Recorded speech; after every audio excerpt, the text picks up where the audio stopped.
Nos da muchísimo gusto saludarlos y darles la más cordial bienvenida a nuestra reunión, a nuestra primera reunión remota del Comité de Jóvenes Árbitros de ICC México. Les agradecemos su participación y por supuesto les deseamos que todos ustedes, sus familias y todos los suyos se encuentren bien, con salud en esta contingencia. Entonces, bueno, pues tendremos el gusto de estar con ustedes. Tenemos ya a José Ricardo Félix, que es nuestro keynote speaker. Y para dar inicio, le voy a pedir, para que él pueda dar las palabras de inauguración y arrancar la sesión, le voy a pedir a Héctor Anaya, nuestro coordinador de jóvenes árbitros y de ICC-YAF, que nos dé las palabras de bienvenida. Héctor, adelante, por favor. Muchas gracias, Laura. Estimados socios y amigos, soy Héctor Anaya Mondragón, coordinador regional de ICC-YAF y presidente del Comité de Jóvenes Árbitros de ICC México, y les doy la más cordial bienvenida a nuestra primera sesión remota. El brote de coronavirus COVID-19 es una emergencia de salud global que requiere una acción efectiva de gobiernos particulares y empresas. Todas las empresas tienen un papel clave que desempeñar para minimizar la probabilidad de transmisión. Emprender acciones tempranas, audaces y efectivas reducirá los riesgos a corto plazo para los empleados y costos a largo plazo para las empresas y la economía. La prevención es más fácil y más rentable para un proceso de crecimiento exponencial. Si bien las acciones específicas que cada empresa debe tomar dependerán de la ubicación, la naturaleza del lugar del trabajo y la posible interrupción de las operaciones, ICC exhorta a todas las empresas a tomar acciones para adelantarse al brote. En este momento, las empresas deberán estar desarrollando planes de continuidad de negocio donde no existan casos reportados, leyéndolos donde ha habido pocos casos, ya sea importados o adquiridos localmente, o implementándolos donde hay transmisión local a una gran cantidad de casos. Para ayudar al desarrollo de tales planes, ICC se ha asociado con el New England Complex System Institute para desarrollar este resumen de las acciones que las compañías pueden tomar para reducir los riesgos para empleados, clientes y socios de una empresa. Una de estas acciones es justamente reemplazar las reuniones personales con reuniones virtuales. Es por ello que el Comité de Jóvenes Árbitros de ICC México se dio a la tarea de organizar varias conferencias remotas y justo el día de hoy iniciamos con esta jornada, teniendo como invitado de honor a José Ricardo Félix, socio de Squire Patton Bogg, quien fuera secretario general adjunto de la Corte Internacional de Arbitraje de ICC. José Ricardo estará acompañado en el panel por Verónica Esquivel Patiño, coordinadora de ICC-YAF para América Latina, y quien fungirá como moderadora, y la acompañarán Nora Cabrera, Eric Clavel y Emilio González del Comité de Jóvenes Árbitros de Jalisco. Sin más, entrego el micrófono y cedo la palabra a Verónica Esquivel en nuestra sesión. No sin antes informarles que al finalizar la sesión tendremos la oportunidad de contar con la participación de María Fernanda Garza Merodio, presidenta de ICC México, a quien le pediremos nos dé un mensaje para clausurar esta sesión y que nos comente sobre los esfuerzos y trabajos que ha realizado ICC a nivel global de la mano de la propia Organización Mundial de la Salud, el ya mencionado New England Complex System Institute y la Confederación Sindical Internacional. Invitamos a todos nuestros participantes a visitar la página de ICC México, www.iccmexico.mx, para conocer todos nuestros comunicados, guías y recomendaciones. Verónica, por favor, tienes la palabra. Muchas gracias, Héctor. Bienvenidos a todos. Es un gusto estar aquí con ustedes por este medio. Espero que todos me estén escuchando bien. Para no quitarles tiempo a nuestros expositores, que traemos el día de hoy un panel de lujo, voy a introducirlos muy brevemente y pasar a darles la palabra. Vamos a contar en este panel con Nora Cabrera Velasco, quien es licenciada en Derecho por el Instituto Tecnológico y de Estudios Superiores de Monterrey. Es también maestra en Derecho por la Universidad Nacional Autónoma de México y cuenta con una certificación en Derecho Internacional privado por la Universidad de San Diego, California. Es abogada postulante especializada en resolución de controversias civiles y mercantiles. Adicionalmente, Nora es profesora de cátedra en el TEC de Monterrey y desempeña los cargos de coordinadora de trabajo pro bono de la NADE en Ciudad de México y del Comité de Jóvenes Árbitros Jalisco de la Cámara Internacional de Comercio. Muchas gracias, Nora, por tu participación. Adicionalmente, tendremos a Eric Clavel Benítez, quien es abogado en las prácticas de litigio civil, mercantil y arbitraje comercial, así como competencia económica. Estudió en el Tecnológico de Monterrey, Campus Guadalajara, donde fue capitán de los equipos representativos en concursos nacionales e internacionales de arbitraje. Cuenta con una maestría en la Universidad de Chicago, misma que obtuvo como becario del CONACYT. Comenzó su práctica en estas áreas en Hogan Lovells y ahí fungió como abogado de parte en litigios, arbitrajes y concentraciones y secretario de tribunales arbitrales. A principios del 2019, Eric fundó su propio despacho, donde además de continuar su práctica en estas mismas áreas, desarrolla tecnología para la mejora de la práctica del derecho. Y tenemos también la participación de José Ricardo Feris, quien es socio del área de la práctica de resolución de controversias internacionales de la firma Squire Patton Boggs en la oficina de París, representando a clientes en arbitraje comercial internacional, derecho internacional público y arbitraje de inversión. Antes de incorporarse a la firma, José trabajó para la Corte Internacional de Arbitraje de la ICC, donde desempeñó en diversas funciones, incluyendo la de consejero adjunto, consejero y consejero director, antes de ser nombrado secretario general adjunto en el 2011. Asimismo, se desempeñó como secretario del Grupo Latinoamericano de Arbitraje de ICC y secretario general interino. José ha sido reconocido por publicaciones como Who's Who Legal, Desiderus y Latin Lawyer, entre otras. Les damos a los tres la más cordial bienvenida y les agradecemos por estar con nosotros hoy. Rápidamente, nada más para explicarles cuál va a ser el formato de esta sesión. Tanto Nora como Eric nos van a apoyar con la introducción de los conceptos de caso fortuito y fuerza mayor desde las perspectivas de distintas jurisdicciones legales, y serán acompañados con José Ricardo Feris, que nos apoyará complementando con casos paradigmáticos para cada una de estas definiciones. Sin más, le doy la bienvenida a Eric Clavel para que nos hable de los elementos de caso fortuito y fuerza mayor según el Common Law. Gracias, Eric.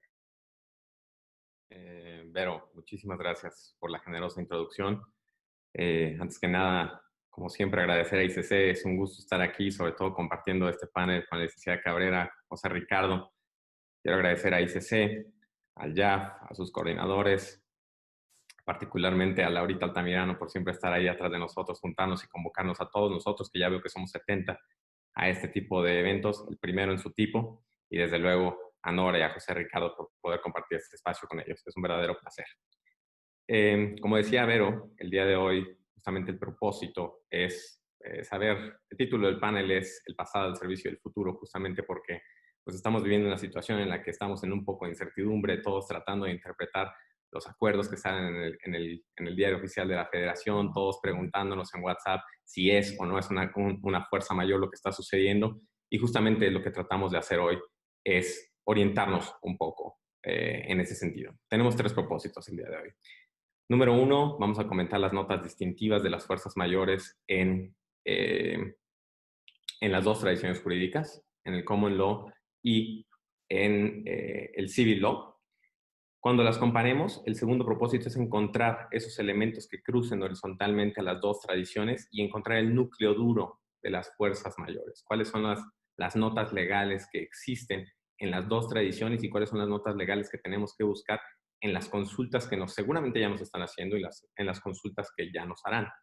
Y ese es el tercer propósito. El propósito de esta reunión, el más fuerte, es dar herramientas. No vamos a encontrar respuestas per se aquí para casos específicos.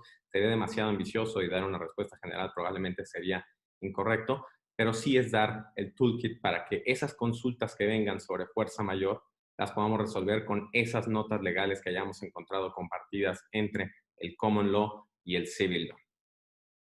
Entonces, habiendo establecido los propósitos, como dijo Vero, me corresponde a mí hablar de las fuerzas mayores en el Common Law. Y empezaría diciendo que tenemos una mala noticia seguida por una buena noticia. La mala noticia es que el Common Law per se, el derecho común, no recoge el concepto de fuerza mayor en sí mismo. No hay, como en los códigos, y como seguramente ya lo explorará la licenciada Cabrera, en los códigos civiles no existe este concepto de Common Law. Entonces, ¿cómo es que este concepto en el Common Law? Entonces, ¿cómo es que las fuerzas mayores se dan dentro de los sistemas sajones es siempre o casi siempre dentro de los contratos. Si no está en un contrato, es muy difícil que un tribunal bajo el common law lo reconozca. Entonces, la mala noticia es que, bueno, probablemente no está recogido en el derecho per se y que también, si es una materia de contrato, puede ser que cualquiera la regule en los términos que quiera y le dé los efectos que quiera. Pero la buena noticia de esto es que ha habido cierta estandarización en estos contratos del common law. Hay una estandarización en cuanto a cuáles son los requisitos que se deben de configurar para que se dé una fuerza mayor y cuáles son los efectos de esta. Y esos son los requisitos de los que vamos a hablar ahorita. Primero vamos a hablar de los requisitos para invocar una fuerza mayor y después de cuáles son los efectos estandarizados que se tienen dentro del common law. Para invocar una fuerza mayor bajo el common law o los contratos del common law y dentro de estos contratos que ya tienen básicamente elementos compartidos, hay 4 requisitos. Primero son requisitos de fondo y después habría requisitos de forma. Los 4 requisitos de fondo no le van a sorprender a nadie. El primero es que tiene que estar fuera del control de las partes el hecho generador de la fuerza mayor. Tiene que haber algo en el ambiente, en la relación jurídica que las partes no puedan controlar y que eso provoque el segundo requisito, que es que impida el cumplimiento de una determinada obligación.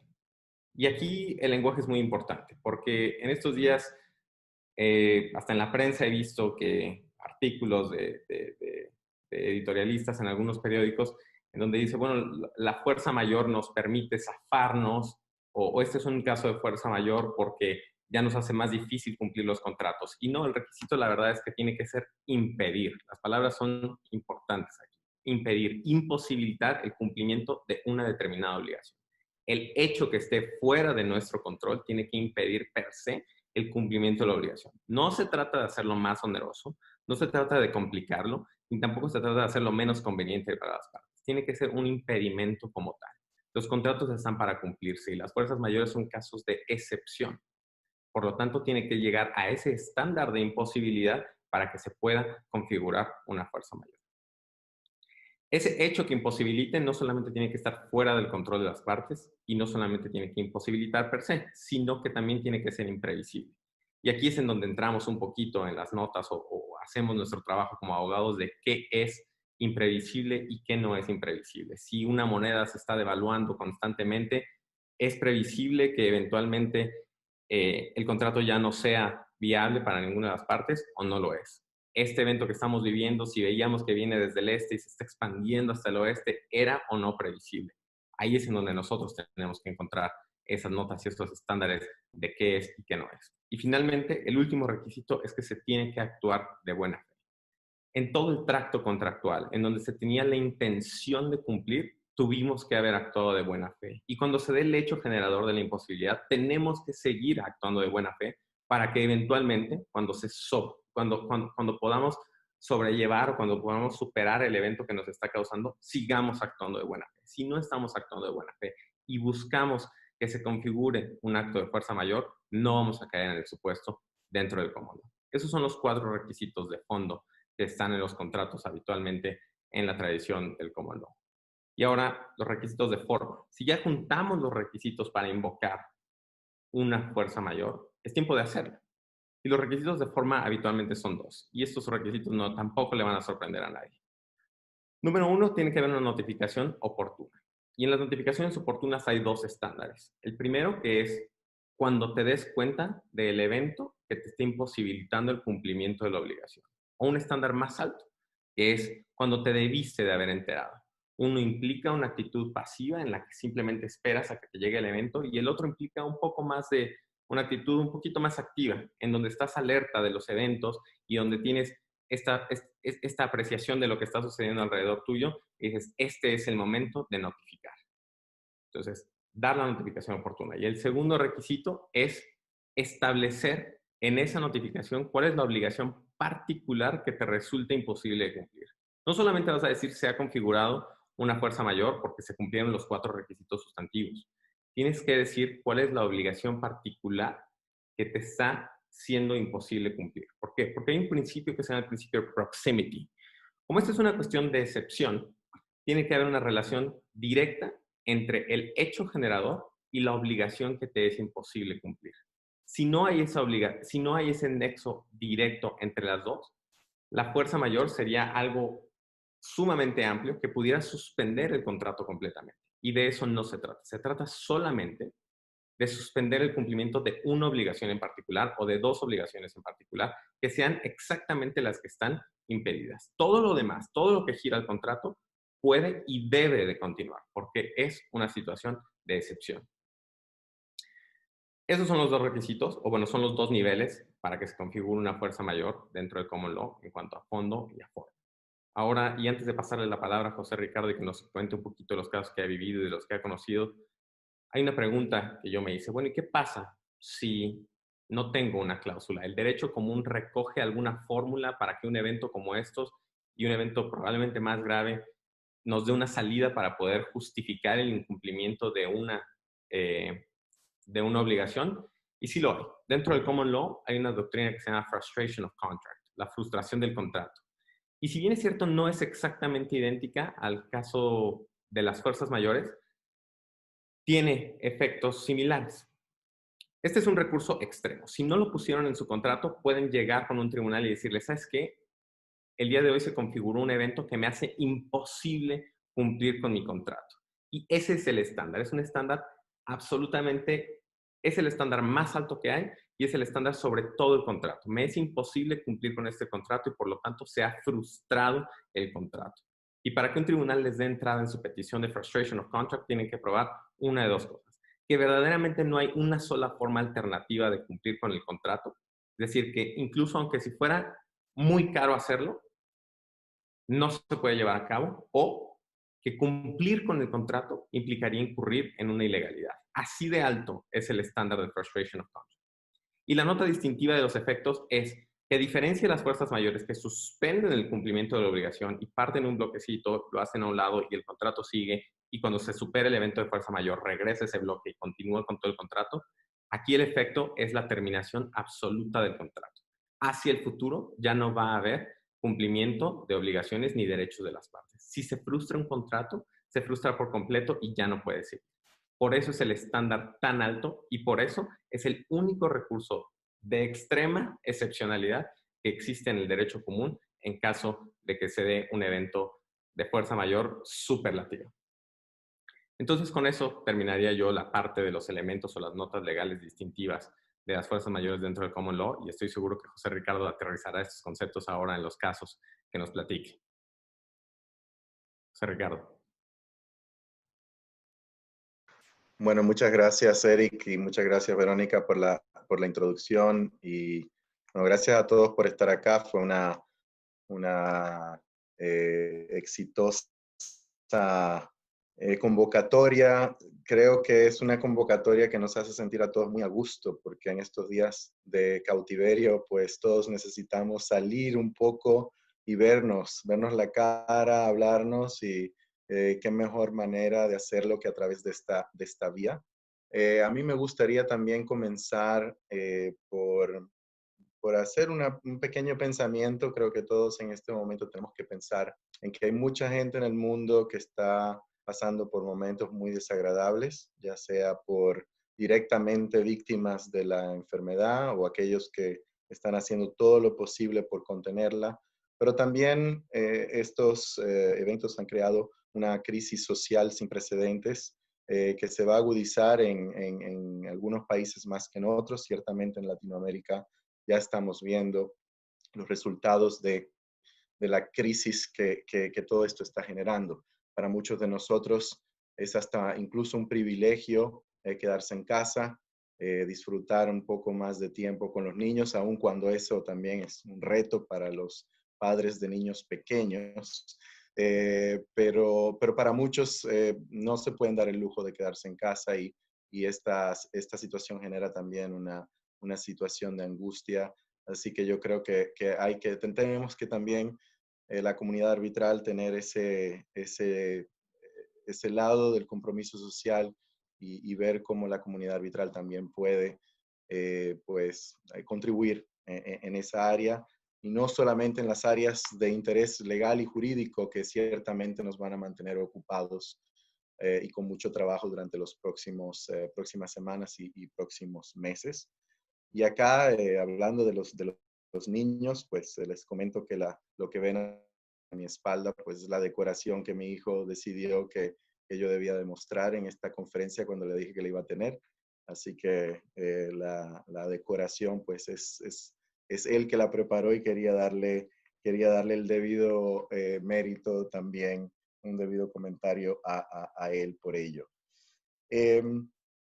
Pues habiendo dado estas pequeñas palabras de introducción, ciertamente el tema es un tema muy interesante y es un tema que va a estar en boga, yo estoy seguro, por muchos años a venir, porque esta crisis sin precedentes claramente nos va a tener ocupados por muchos años a venir. Y yo quería hacer también, a modo de introducción, antes de pasar a mencionar algunos de los casos paradigmáticos, también hacer algunas acotaciones introductorias, digamos, más teóricas y a lo mejor complementar lo que ya, lo que ya fue dicho por Eric, y señalar que básicamente cuando tenemos que enfrentarnos al tema de la fuerza mayor, la primera tarea que tenemos que hacer es identificar cuáles son nuestras fuentes. Y ya Eric ha mencionado, yo diría, dos de ellas, muy importantes. Lo primero es una cláusula, un contrato, que al final de cuentas probablemente va a ser la fuente más importante en el tratamiento del tema de la fuerza mayor. Y a mí me gustaría insistir sobre este punto, que la cláusula contractual que va a definir y que va a regular el tratamiento que se le va a dar a la fuerza mayor por el juez, por el árbitro, va a ser relevante. Claramente, como forma digamos, de fuente subsidiaria, está el derecho que hayan escogido las partes para regular sus contratos, y ya escuchamos algunas diferencias que pueden existir entre el derecho, el sistema jurídico del common law y el sistema jurídico del civil law.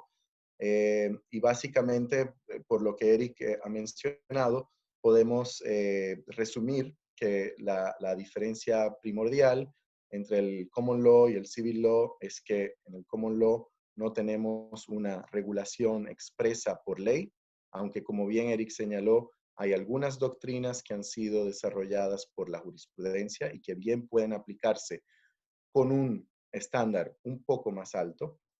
Y en las jurisdicciones del civil law, pues lo que tenemos es leyes codificadas que normalmente nos van a nos van a proporcionar una definición de fuerza mayor, por lo que si no contamos con una cláusula contractual, vamos inmediatamente a trabajar con lo que la ley nos establece expresamente. Esto es importante decir que esas leyes que definen la fuerza mayor, esas disposiciones normalmente contenidas en los códigos civiles que definen la fuerza mayor, no son consideradas como de orden público, por lo que normalmente en una cláusula contractual estas definiciones pueden limitarse, pueden reformarse, las partes pueden contratar y disponer un poco de la distribución de riesgos que ellas quieran realizar en los diferentes contextos. Efectivamente, cuando simplemente para establecer como una referencia de qué es lo que sería el common law y el civil law, podemos ver en Estados Unidos que además de la doctrina de la frustración del propósito mencionada por Eric, también está la doctrina de la imposibilidad, la doctrina de la impracticabilidad, más o menos todas siguen el mismo camino ya señalado por Eric.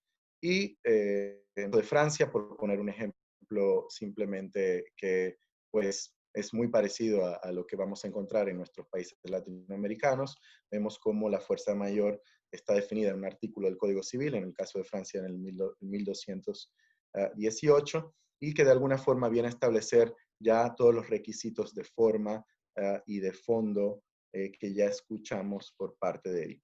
Pero también es importante en la práctica que muchos de nosotros llevamos, ver qué nos dice el derecho internacional, porque el derecho internacional en algunos casos, sobre todo aquellos casos que tienen que ver con el derecho de las inversiones, el arbitraje de inversión, pues el derecho internacional viene a ser una fuente también aplicable del derecho. En ese sentido, vale la pena señalar que los artículos sobre responsabilidad de estados también tienen artículos y disposiciones relativos a la fuerza mayor, que hablan también de la ocurrencia de un evento que es normalmente una fuerza irresistible y no previsible, o que no se pudo haber previsto en el momento en el que se estableció la obligación internacional, y fuera del control del Estado, que hace materialmente imposible en las circunstancias al Estado cumplir con la obligación. Entonces vemos como el derecho internacional también ha recogido de alguna forma los criterios que encontramos en el derecho nacional. Y también hay una cuarta fuente que también tenemos que señalar, que es muy importante, que la podemos llamar de soft law, pero a veces ese soft law puede endurecerse un poco más si se considera ese soft law como prácticas del comercio. Y en ese sentido se puede señalar los principios UNIDROIT. Los principios UNIDROIT en su artículo 7 también van de alguna forma a regular el tema de la fuerza mayor, más o menos siguiendo los mismos lineamientos. Y es importante saber que en materia de arbitraje internacional, los principios UNIDROIT pueden ser una fuente aplicada por los tribunales arbitrales en caso de que las partes no hayan acordado cuál es el derecho aplicable a sus contratos, como de hecho ya ha sucedido en algunos casos CCI, y hay algunos casos incluso publicados, laudos publicados CCI, en donde efectivamente, a falta de una fuente normativa nacional, el tribunal arbitral ha decidido aplicar los conceptos de los principios UNIDROIT, por lo que de alguna forma estamos en la presencia de que el tema de la fuerza mayor, pues es un tema bastante errado ya, y que establece más o menos los mismos principios. De nuevo, quiero regresar al punto inicial, que lo que va a diferenciar en muchos casos cuál es el tratamiento que se le va a dar al tema de la fuerza mayor es la redacción de la cláusula, porque es la redacción de la cláusula normalmente que va, dependiendo de cómo sea redactada, va a modificar lo establecido por la ley y podría llevar a resultados distintos incluso de lo que se podría encontrar en la ley, por lo que la redacción de cláusulas de fuerza mayor es tan importante como la redacción de la cláusula arbitral. Nosotros arbitralistas que vivimos diciendo que la cláusula de arbitraje es la cláusula de la 11ª hora, muchas veces nos encontramos con contratos que tienen cláusulas de fuerza mayor que son un simple copy-paste y que no han sido redactadas pensando en las circunstancias específicas del negocio que está rigiendo aquel contrato. Los hechos van a ser muy importantes, el negocio, la naturaleza del negocio va a ser muy importante, pero también cómo todo eso va a ser recogido y tratado por esa cláusula de fuerza mayor que debe ser redactada y que en el common law pues tendrá una importancia mayor que en el civil law. Pues en el civil law podemos de alguna forma recostarnos de lo establecido en las normas nacionales. Pero también es importante las cláusulas de fuerza mayor en derecho internacional, porque en muchos de los casos publicados que vemos en materia de arbitraje de inversión, las inversiones normalmente se realizan o se constituyen a través de contratos. Son contratos muchas veces, por ejemplo, de concesión, que van a establecer ciertas cláusulas y por lo tanto los tribunales arbitrales van a tener también que analizar las cláusulas contractuales muchas veces cuando están determinando temas de fuerza mayor aún en el ámbito del derecho internacional. Y de la misma manera evalúan también lo que hemos visto, las cláusulas del derecho nacional cuando éstas existen. Quería simplemente darles añadir algún tema a lo ya dicho por Eric sobre los requisitos de fondo Y hay un requisito que no sabemos mucho cuál va a ser el valor o cuál va a ser el efecto de este requisito, pero les quiero poner un ejemplo que hemos visto en Francia recientemente y que, bueno, tendremos que evaluar cómo esto va a ser visto eventualmente por los jueces y por los árbitros. Y es, ¿cuál es el efecto que se le da a una declaración o a una certificación que pueda hacer el gobierno, un gobierno determinado, sobre los eventos que estamos viviendo? En ese sentido, acá en Francia, por ejemplo, el 28 de febrero del 2020, el ministro de Economía, Bruno Le Maire, estableció en una declaración pública que el COVID-19 será considerado como un evento de fuerza mayor para las empresas y que en lo que concierne a los contratos públicos, si hubiera algún retraso en la entrega o en el cumplimiento de las obligaciones, sobre todo en el contexto de empresas y empresas medianas y pequeñas, pues el gobierno no va a aplicar las penalidades. O sea que vemos cómo el gobierno ha hecho ya declaraciones públicas. Evidentemente, esas declaraciones probablemente no tengan un valor vinculante, pero pues están ahí y yo creo que esas declaraciones también nos van a hacer que tengamos que considerarlas en el momento en el que estamos evaluando todas estas cuestiones. Y yo estoy seguro que muchos gobiernos van a hacer este tipo de declaraciones. Muchas veces esas declaraciones se hacen en un ámbito político y no jurídico, pero esas declaraciones eventualmente pudieran tener a lo mejor algún impacto jurídico, algún impacto legal cuando los jueces y árbitros estén decidiendo sobre estas cuestiones.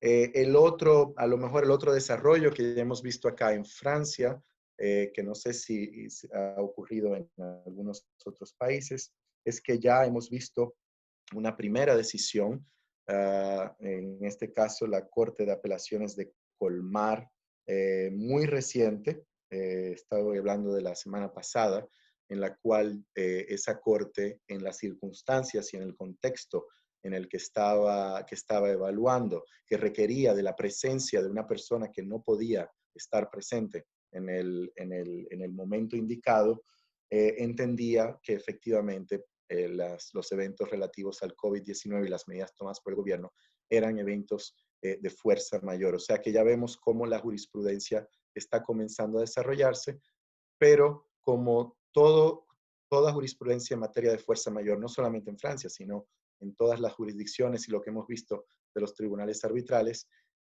todo va a depender de las circunstancias del caso. Acá, como dijo Eric, no vamos a tener decisiones que necesariamente nos van a dar la respuesta para todo tipo de caso, porque todo va a depender.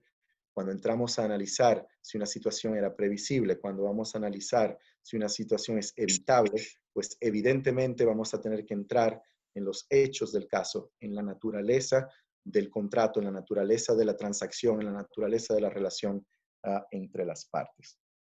Ahora bien, pasando a lo mejor a lo que serían pues casos paradigmáticos, pues podemos ver que han habido durante la historia del arbitraje reciente y antigua, cómo los tribunales arbitrales han tenido que lidiar con el tema de la fuerza mayor en diferentes contextos.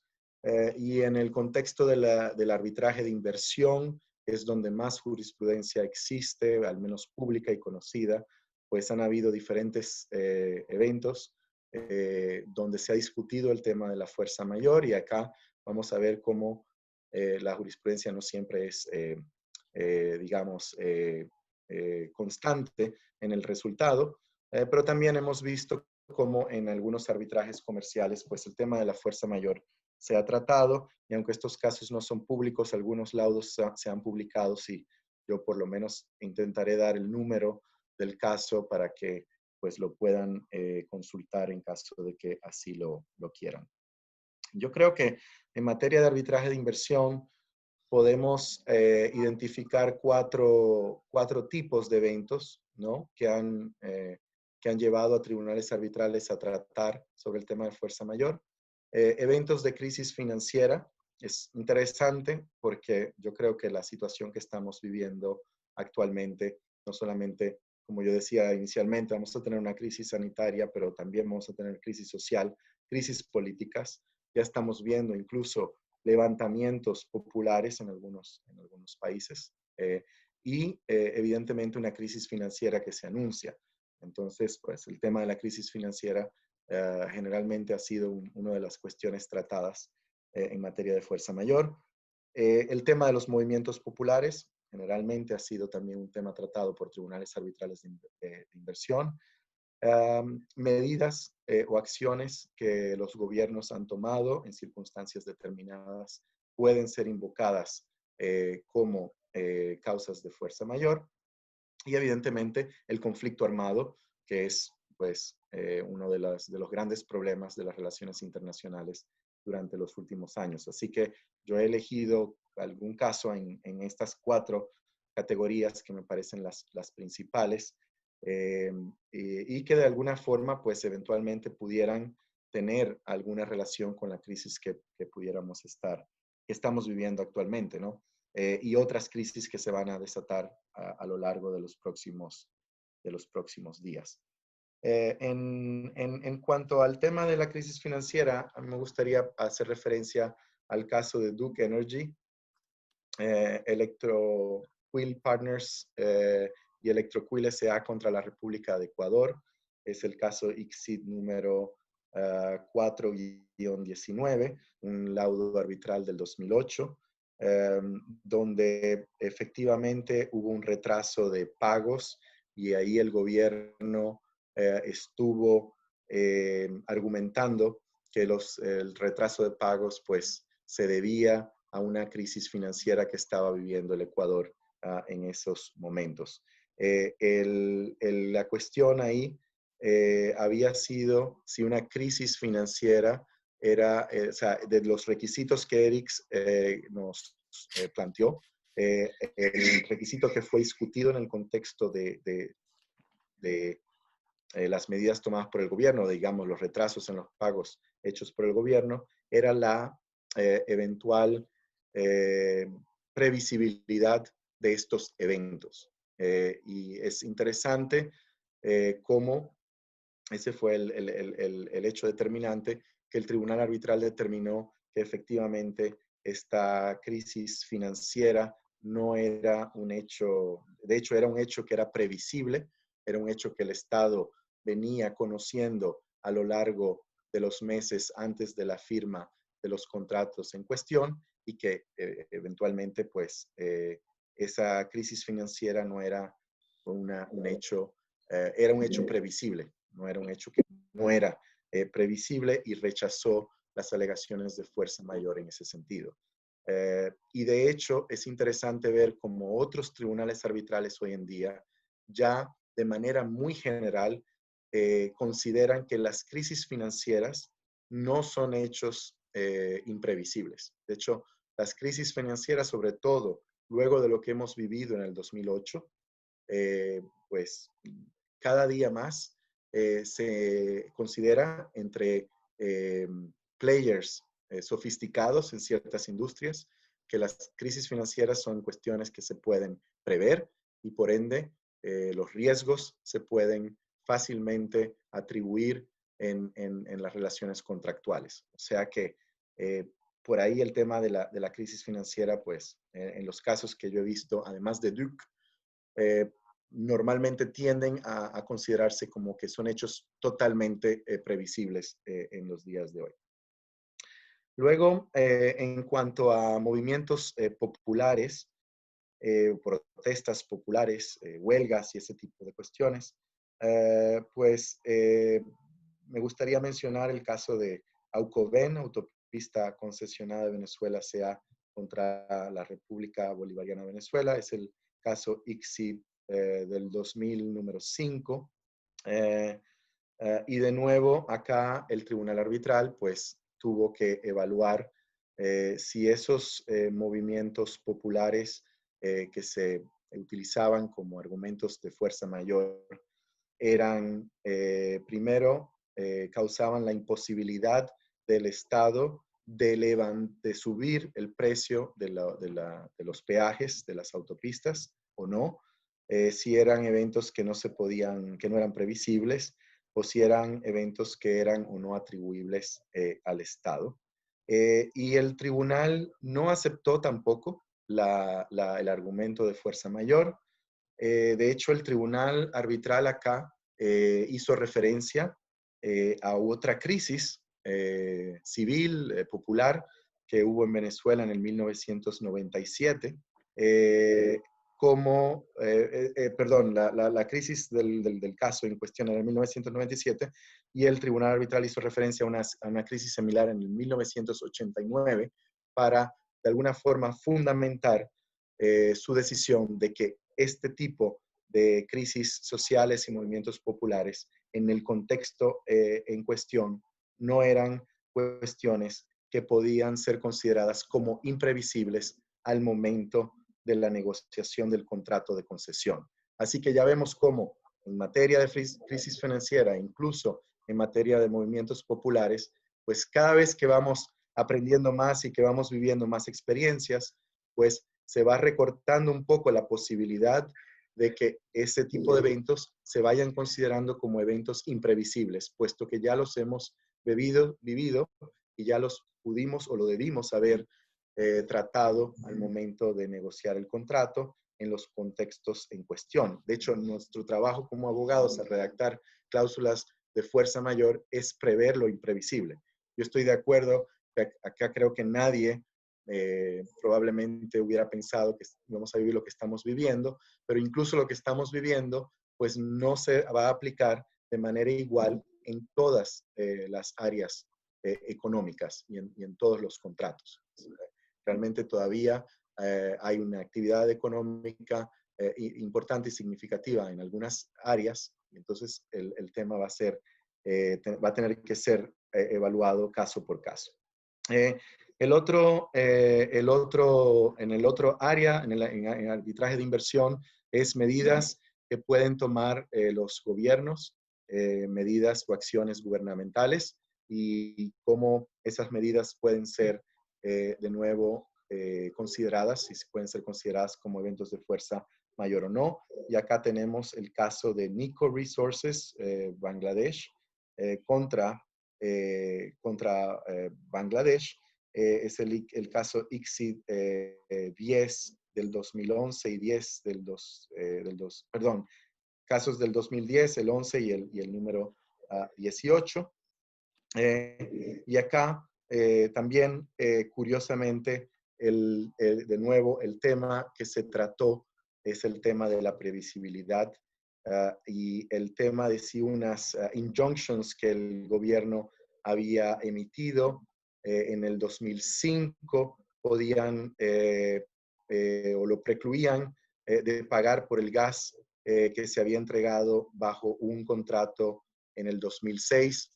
Y evidentemente en ese caso, pues el tribunal arbitral entendía que ya se habían tomado medidas de esa naturaleza anteriormente a la firma del contrato y que por ende ese evento no era previsible. Por lo que de nuevo volvemos al tema de que la previsibilidad será cada vez más el tema, yo diría, más importante para aprobar. Y luego pasamos a casos donde lo que había en discusión eran temas de conflicto armado, y parecería ser que en temas de conflicto armado, las decisiones que al menos yo he revisado tienden a ser un poco más hacia la de aceptar argumentos de fuerza mayor. Y acá hay dos casos que valen la pena mencionar. El primero es Liberian Eastern Timber Corporation contra la República de Liberia, caso ICSID 83-2, y RSM Production Corporation contra Central African Republic, es el caso ICSID 7-02. Y acá lo interesante en estos casos es el análisis que realizó el tribunal arbitral. En particular, me quiero referir al primero de estos casos, donde el tribunal arbitral tuvo que considerar las disposiciones que iban a ser aplicadas. Y acá el tribunal arbitral tuvo que evaluar el contrato. El contrato sí tenía una cláusula de fuerza mayor, pero el contrato no incluía dentro de esa cláusula de fuerza mayor el tema de la imprevisibilidad, sino que se limitaba al tema de la imposibilidad. El contrato no se podía cumplir. Y eso llevó al tribunal arbitral a tomar una decisión interesante, porque tuvo que analizar si efectivamente lo que decía la cláusula pues de alguna forma modificaba a lo establecido por la ley, y si iba a tomar las disposiciones que la ley de Liberia establecía. Entonces, en esos casos, el tribunal arbitral lo que comentó es que si la cláusula es distinta a lo establecido por la ley, pues tendría que ver que las partes hubieran expresamente acordado modificar lo establecido por la ley. O sea, que la intención de las partes en determinar si las partes querían de alguna forma apartarse de lo que decía la ley, es lo que el tribunal arbitral pues iba a considerar. Y hemos visto en otros casos, donde pues hay decisiones distintas en esos casos, porque hay otros casos donde si la ley no tiene ningunos requisitos establecidos, como es el caso en muchas jurisdicciones del common law, pues entonces el tribunal arbitral pues tendrá que trabajar únicamente con lo establecido en la cláusula contractual. Y acá, interesantemente, en el diferente tratamiento que puede ocurrir entre ley y cláusula, me gustaría citar el caso de National Oil Corporation Libya y la empresa Libyan Soil Oil Company, que son casos CCI 4462, y el caso de Gujarat, también un caso CCI. Esos fueron los temas interesantes que se pueden evaluar.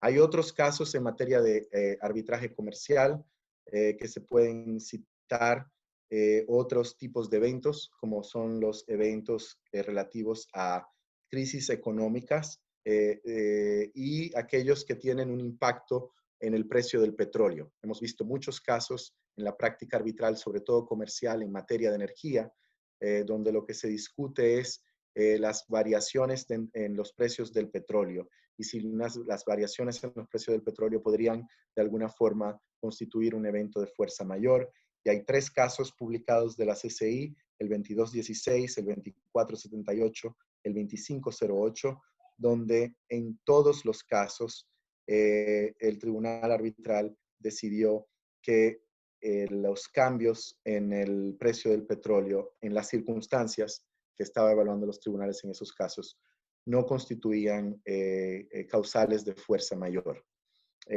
Probablemente también debido al tema de la previsibilidad. Hay otros casos CCI publicados, el 3099 y el 3100, en materia de cambios en la moneda y medidas gubernamentales tomadas para controlar el cambio, en los que el tribunal arbitral también consideraron que en las circunstancias eran eventos previsibles. Como vemos, casi todos los casos en los que se rechazan los argumentos de fuerza mayor tienen que ver con medidas económicas que al día de hoy en general deberían ser previsibles entre contratantes de buena fe y contratantes que sean profesionales y que sean diligentes. Finalmente, yo creo que es importante mencionar que en materia de arbitraje comercial, pues hay una gran parte de los arbitrajes comerciales relativos a la industria de la construcción y eventualmente ahí en la industria de la construcción, pues se verán también cuestiones de fuerza mayor. y se ven regularmente de fuerza mayor. Uno de los casos relativos a México, donde se trató, bueno, habían distintas reclamaciones, pero una de ellas habían argumentos de fuerza mayor, el caso de Comproca contra Pemex. Y acá, básicamente, lo que vemos al analizar algunas de las cláusulas de fuerza mayor en materia de construcción y sobre todo cuando analizamos la cláusula FIDIC de fuerza mayor, pues vemos que cuáles son el impacto que pudiera tener un evento de fuerza mayor en una construcción, y dependiendo de si se constituye la fuerza mayor o no, las medidas que se pueden tomar pueden ser iguales, pero el costo y quién va a cargar con el costo es lo que pudiera variar en el resultado de lo que la cláusula FIDIC establece normalmente en materia de construcción. Yo creo que he tomado muchísimo tiempo y me gustaría, creo que lo interesante también es abrir la audiencia para debate y para comentar otros casos que por cuestiones de tiempo no quise comentar. No sé cómo lo podemos hacer. Le dejo la palabra a Verónica, agradeciéndole una vez más la invitación. Muchas gracias, Juan Ricardo. Sin duda, muy interesante la exposición. Lo que me gustaría es darle la palabra brevemente a Nora Cabrera para que a raíz de estas 4 categorías las aterrice y las compare con los conceptos que tenemos bajo el derecho civil, que es precisamente pues el derecho que la mayoría de nosotros tendemos a aplicar. Y posteriormente ya tengo aquí apuntadas varias preguntas. Voy a ir cediéndole la voz a quienes las han formulado para que puedan formulártelas directamente. Nora, si nos puedes apoyar con tu conclusión.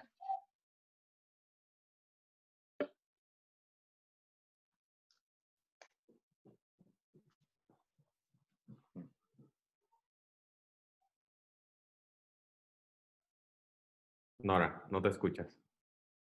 Estás en mute. Ahora sí que la tecnología me ganó, porque yo ya me había echado un minuto hablando. Muchas gracias, Eric. Pues decía que buenos días a todos, José Ricardo, Eric, Vero. Muchas gracias por la invitación a ICC. Obviamente, Laurita, que como siempre ahí anda moviendo todos los hilos para que estas cosas pasen. Y pues bueno, qué difícil hablar después de José Ricardo y de Eric cuando pues ya lo dijeron todo y de una manera tan clara y precisa. Sin embargo, en esta segunda parte me gustaría precisar, como bien lo decía Vero, algunos puntos que pueden ser interesantes para efectos de la práctica que realizamos la mayoría de los que estamos aquí conectados. Retomaré 3 puntos durante esta breve exposición, que va a ser primero los elementos de caso fortuito fuerza mayor en tratándose de civil law, sobre todo en tema de códigos, lo que nuestras legislaciones ya prevén. Introducir brevemente la teoría de la imprevisión, porque creo que este tema se va a volver un tema muy importante derivado de la crisis que estamos viviendo. Y el tercer punto que quisiera introducir aquí al debate es hablar de los requisitos de exoneración del artículo 79 de la Convención de las Naciones Unidas sobre los contratos de compraventa internacional de mercaderías. Y sería básicamente los 3 puntos que tocaría a continuación. En el primer punto, que es precisamente los elementos de caso fortuito fuerza mayor, que ya lo tocaron de una manera tan magistral José Ricardo y Eric, pues únicamente retomar cómo es o cuál es la buena noticia del civil law. Y la buena noticia del civil law, como ustedes lo saben, es que los códigos sí prevén la fuerza mayor y el caso fortuito como una manera de excluyente del cumplimiento de la obligación. Y los requisitos que la mayoría de los códigos o las legislaciones que se rigen bajo este tratamiento prevén son básicamente los mismos 5 elementos sustantivos de los que ya nos hablaban, que es la imposibilidad del cumplimiento de la obligación. Y aquí me paro un poco porque de conformidad con nuestra legislación, la legislación mexicana, entiendo que tenemos aquí también personas conectadas de otras partes de Latinoamérica que ya nos platicarán cuál es su experiencia, pero aquí en México la imposibilidad en el cumplimiento de la obligación es vital y muy importante. Porque las pocas tesis que tenemos de los órganos jurisdiccionales mexicanos nos hablan de que es necesario que se actualice la imposibilidad del cumplimiento de la obligación. Y aquí es donde ya se traba el tema casuístico o la importancia de analizar caso por caso para ver si la situación específica que se está viviendo, como en este caso sería la situación derivada del COVID, implica una imposibilidad en el cumplimiento de la obligación principal del contrato.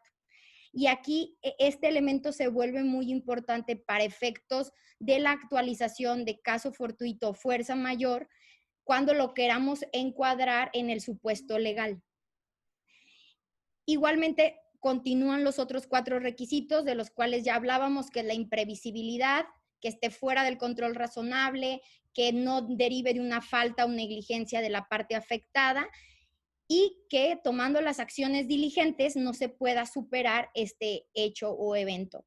También los códigos nos hablan de que la otra parte tenga conocimiento de esto, lo que lo podríamos igualar a un tema de un aviso, que tiene que ser en una temporalidad razonable de cuando se tuvo conocimiento de que ya no se podía cumplir con la obligación.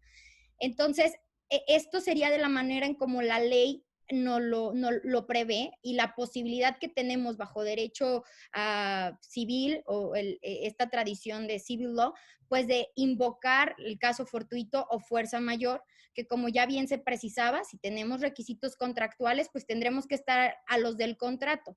Pero si tenemos que analizarlo a la luz de la legislación aplicable, pues aquí tenemos esta buena noticia de que podremos buscar que se actualice de conformidad con el propio código, que al final lo que hace el código, pues es retomar estas teorías de la frustración del objeto, de la imposibilidad de cumplimiento, que es básicamente de lo que ya nos hablaba José Feriz anteriormente. En el segundo de los puntos de los que les comentaba que quería ponerlo a mesa de discusión es el tema de la teoría de la imprevisión. Como ustedes saben, la teoría de la imprevisión es cuando se prevé la posibilidad de modificación de las condiciones originalmente pactadas en un contrato para que sean modificadas derivados de una condición en el cambio de las mismas. ¿Qué pasa en la tradición de civil law? Se prevé en algunos códigos, y algunos códigos de manera expresa permiten pues que se actualice este cambio en las obligaciones contractuales. Pongo como ejemplo el Código Civil de la Ciudad de México en su artículo 1796 bis y 1796, en donde establece de manera muy puntual que cuando existe un acontecimiento nacional extraordinario que justifica su aplicación, la parte afectada tiene derecho a solicitar a la parte contraria la modificación del contrato para recuperar este equilibrio, ¿no?, de obligaciones. Entonces, este tipo de condiciones, que en este caso es muy específica, es de un tema inmobiliario, este tipo de condiciones, como también pueden recogerse por otros códigos para aplicar esta teoría de la imprevisibilidad. Aquí en México es un tema de debate si cuando la legislación aplicable es el Código de Comercio, se puede invocar la teoría de la imprevisibilidad o no se puede. Los tribunales mexicanos han dicho que no se puede aplicar porque el código no lo establece, pero bueno, ahora se abrirá a debate este tema de la aplicabilidad o no de la teoría de la imprevisibilidad en tratándose de actos de comercio. Y pues obviamente aquí volvemos al tema contractual. Si las partes recogen esta teoría de la imprevisión en alguna de sus cláusulas, pues tendremos que cumplir con los requisitos que se establecen en las cláusulas, ¿no? Que creo que este tema de la teoría de la imprevisión se entremezcla de una manera que no podemos obviar con el tema de caso fortuito fuerza mayor, y que pues ya más adelante nos hablarán de algunos casos que puedan estar vinculados. Y el tercero de los puntos que les comentaba me gustaría retomar es el tema de el artículo 79 de la Convención de Naciones Unidas sobre contratos de compra-venta, porque aquí nos habla de los requisitos de exoneración de la falta de cumplimiento del contrato, que si bien habla de los requisitos básicamente que se actualizarían en el tema de fuerza mayor, para mí habla de 2 puntos que resultan ser importantes, que es primero, que nos da la posibilidad de que si un tercero se ve imposibilitado en el cumplimiento de la obligación, tenga injerencia en esta obligación principal. Y también cuando en el último de los párrafos dice que la actualización de este supuesto no implica que no se pueda solicitar una indemnización de daños y perjuicios de los establecidos en la convención. Entonces, creo que establecidos estos puntos, pues ya no le quito más tiempo a nuestro conferencista estrella para que nos pueda pues comentar cuáles serían o de qué manera podríamos retomar estos temas en algunos casos paradigmáticos o emblemáticos que hayamos vivido antes. Muchas gracias.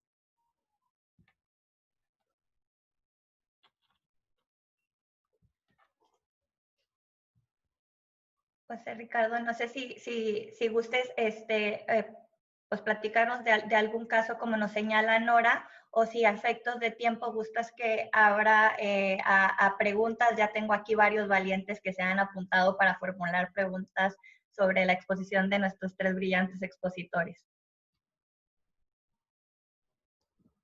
Vamos a pasar a las preguntas, Vero, gracias. Bueno, déjame, en primer lugar, le voy a dar la palabra a Carlos Soto, que me da mucho gusto que nos acompañe, que fue el primero en formularnos preguntas. Carlos, si gustas. Hola, muchas gracias, Verónica. José Ricardo, como siempre, brillante y muy preciso en la información.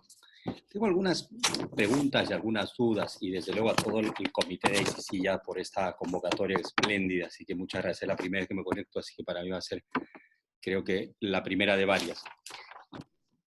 Ya en términos prácticos, es decir, casi de detalle, casi como estoy poniendo en la mente de un abogado corporativo, de un general counsel que tiene dudas. Y una pregunta que me asalta es, ¿cuál es el hecho que se tiene que valorar como caso fortuito, fuerza mayor o fuerza mayor en general?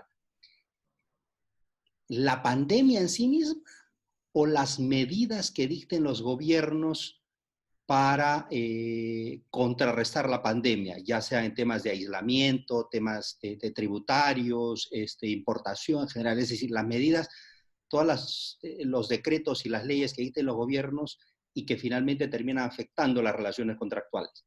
Es un tema que puede ser medio tonto, pero práctico. Es decir, ¿voy a utilizar la pandemia o es la ley en particular? Esa es una primera que me asalta, porque dependiendo de eso vamos a ver cuál es el comienzo a partir de ahí. La segunda es el tema de qué puede hacer el acreedor, porque claro, estamos pensando del lado del deudor que ve afectada la relación contractual, el desequilibrio contractual se ha visto alterado. ¿Qué puede hacer el acreedor? Podría, por ejemplo, y nuevamente me pongo en los zapatos de un gerente de la empresa que también se afecta porque no va a recibir el pago, no va a recibir la mercancía. ¿Es posible, desde el punto de vista contractual, que este acreedor que se va a ver perjudicado acuda antes del deudor y utilice la figura de la excepción de incumplimiento contractual? Eric decía, hay un requisito de forma, tienes que notificar, pero antes de que me notifiquen, yo, acreedor mucho más diligente y bien asesorado, digo, excepción de incumplimiento contractual. No cumple, yo no cumplo mientras tú no cumplas. La vieja la exceptio non ad implenti contractus del viejo derecho romano. Y una tercera, para no agotar, y desde luego tengo muchas más, pero quisiera simplemente es, ¿y cuál es la consecuencia de la fuerza mayor? ¿Qué pasa con la fuerza mayor? ¿Hay una suspensión de las obligaciones contractuales? ¿Por cuánto tiempo? ¿Habilita una resolución contractual y por lo tanto los contratos se tienen que resolver? ¿O hablamos de una ineficacia parcial únicamente de aquellas obligaciones puntuales que no se pueden cumplir, pero subsistirán aquellas que sí se puedan cumplir. Estas son algunas, y no quisiera cansarlos más con comentarios, únicamente con preguntas para el debate. Muchas gracias, Verónica, y a todos nuevamente, Eric. No te agradecí por la didáctica presentación y muy, muy precisa. Gracias. Un gusto, gracias.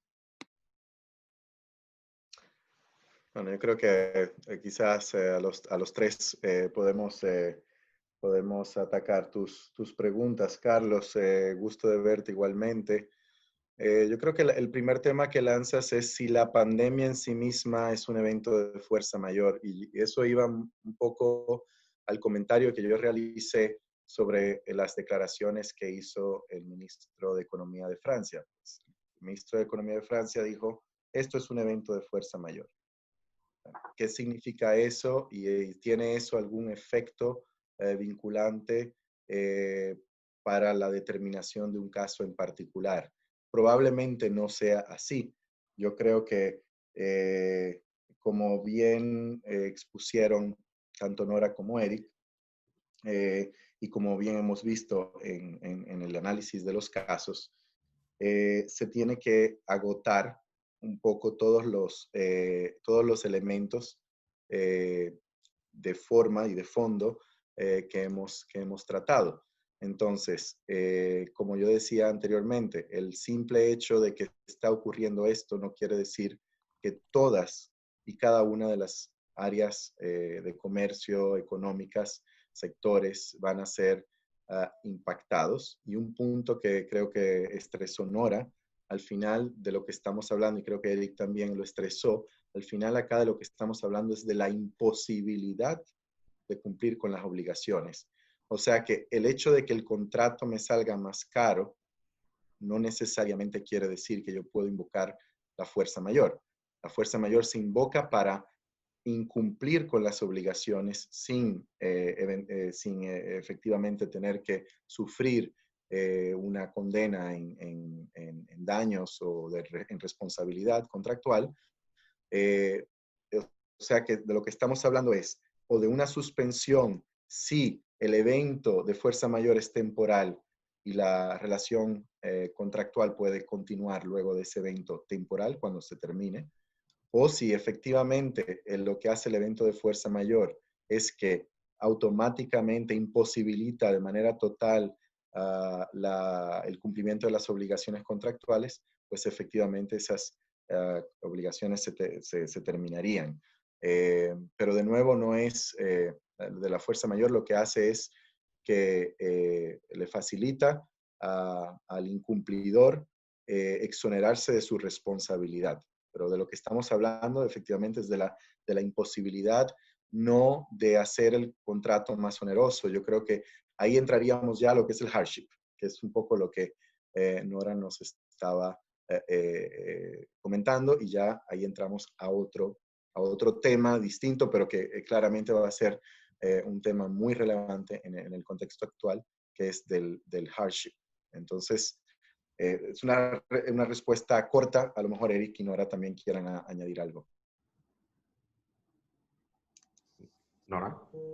Bueno, yo aquí creo que hay algo que es muy importante en términos de las cláusulas de caso fortuito o fuerza mayor. En la mayoría de ellas estamos hablando en principio de una suspensión de las obligaciones, que cuando se prolonga en el tiempo, entonces hablamos de una terminación anticipada del contrato. Pero en un inicio, en 90 días, por ejemplo, en contratos de construcción, que es como un término muy general, estamos hablando de una suspensión de estas obligaciones contractuales, que no implica ya per se la resolución. Y por eso es que el aviso es muy importante para efectos de saber en qué condiciones en la que nos encontramos. En el caso en el que estamos viviendo, si quisiéramos irnos al caso específico de la situación derivada del COVID, por ejemplo, pues hay contratos que pues sí se frustra el objeto porque quizá lo que tenías que suministrar era algo que que ya no pudiste suministrar y se frustra el objeto del contrato. Estoy pensando de manera genérica. Pero ¿qué pasa si lo único que sucede es una determinación de autoridad me impide o me obliga a suspender la producción, pero en un mes la voy a recuperar? Entonces, ¿qué pasaría aquí? Suspendes el contrato, porque tampoco se trata de iniciar la era del incumplimiento del contrato agarrándonos de lo que podamos, no, o sea, se trata realmente de buscar condiciones que nos permitan continuar con estos contratos de una manera en la que se perjudiquen en lo menos posible las partes. Entonces, volviendo a la pregunta, a tu pregunta inicial, Carlos, que nos hacías, si estuviera en la mente del CEO, primero es definir, estoy hablando de una suspensión de obligaciones, voy a hacer la notificación, voy a suspender para que durante este periodo no tenga yo que pagar daños y perjuicios, o estoy hablando de una terminación anticipada del contrato. Entonces, con base en esto, pues ya determinarás cuál va a ser la consecuencia, que para mí ahorita el gran tema, o por lo menos en América, quizá en Europa ya van un poco más avanzados, pero aquí el tema es definir el tema de los avisos y cómo hay que hacerlos y la importancia que van a tomar al momento de las determinaciones posteriores, porque esto no sabemos hacia dónde va, ¿no? Entonces, esa sería como mi acotación respecto al tema del cumplimiento de las obligaciones. El tema de los avisos y en muchos contratos, los contratos de gas, también el tema de la mitigación. No solamente es el aviso, sino también buscar las formas de mitigar los efectos, porque eso también es una cuestión que muchas veces se incluye o se debe incluir en las cláusulas de fuerza mayor, y eso es un tema que también será discutido. Es que se tomaron las medidas necesarias para mitigar los efectos del evento de fuerza mayor.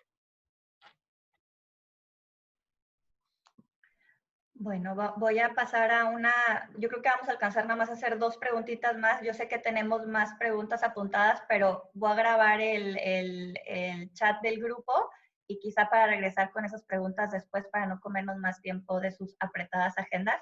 Ahorita le voy a hacer la palabra a Omar Mondragón, que también tenía una pregunta. Omar. Hola a todos. Ricardo, muchas gracias por tu presentación. Lo mismo al resto de expositores. Fíjense que lo que comentaste, Ricardo, me pareció muy interesante porque lo estamos viviendo la mayoría de abogados que asesoramos a clientes.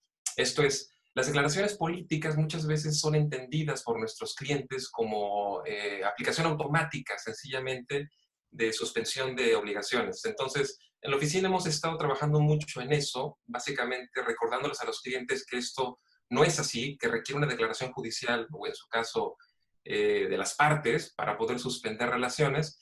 Pero me llamó la atención el tema de la imprevisión. Esto es, ¿de qué se entiende por imprevisión? Porque creo yo que vamos a ver muchos argumentos de abogados de parte, no tengo duda que se van a usar. Por ejemplo, las declaraciones políticas yo creo que sí van a ser ofrecidas, pudiera ser sencillamente para generar convicción, aunque no sean vinculatorias, pero el tema de la previsión en el caso de una situación como la actual, de emergencia sanitaria, de emergencia biológica, hay gente que dice eso, podríamos considerar la influenza de la crisis anterior, hace unos años vivimos una crisis global de influenza, podríamos considerar eso como un factor que debimos tomar en cuenta todos los abogados para agregar este tipo de cláusulas a nuestros contratos. ¿Habrá algún tribunal arbitral, en tu opinión, que pudiera determinar que sí, que efectivamente debimos de ser diligentes, debimos de anticipar este tipo de pandemias globales porque ya hubo un evento previo? Entonces, estoy seguro, insisto, en que va a ser alegado. La pregunta es, en tu experiencia en la ICC, ¿cómo ves el criterio de los paneles arbitrales?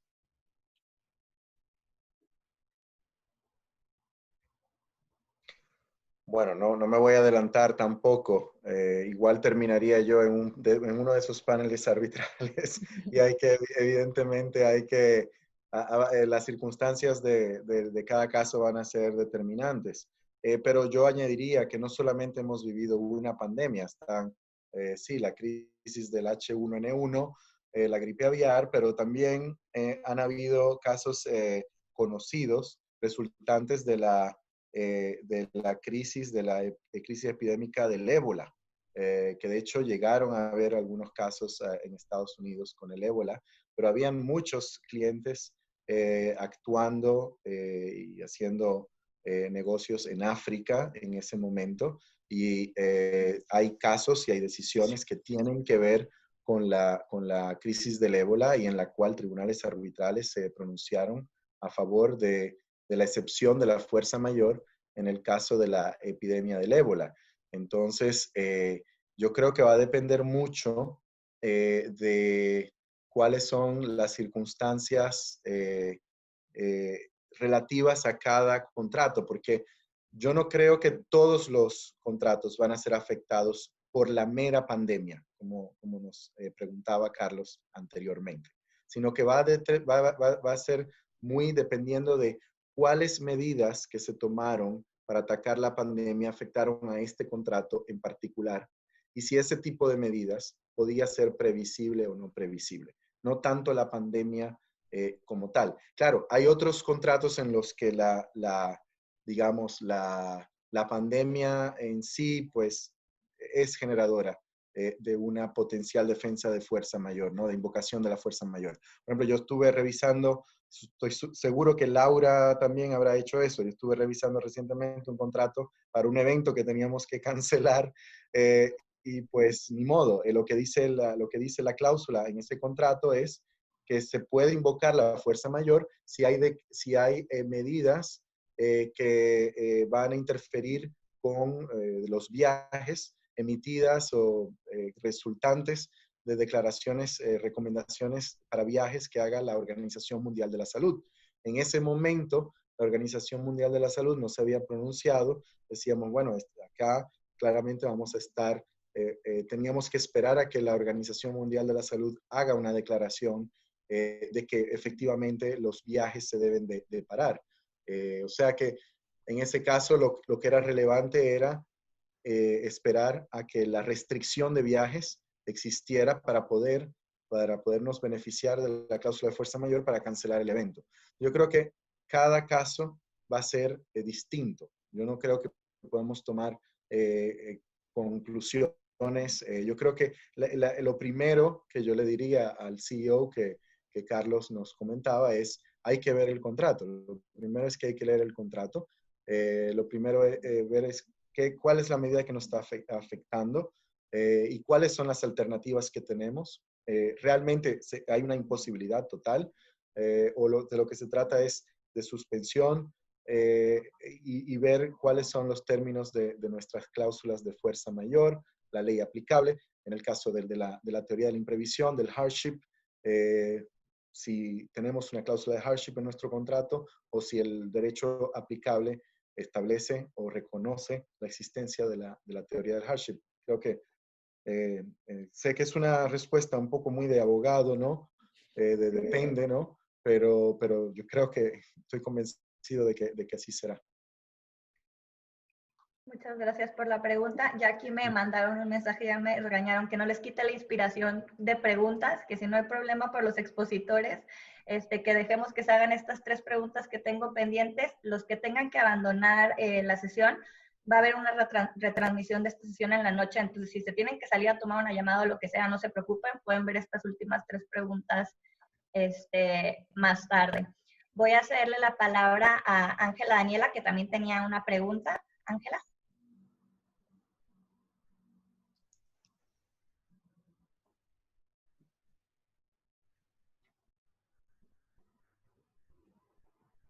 Ay, no te escuchamos. Ya veo que te quitaste el mute, pero no te escuchamos, Ángela.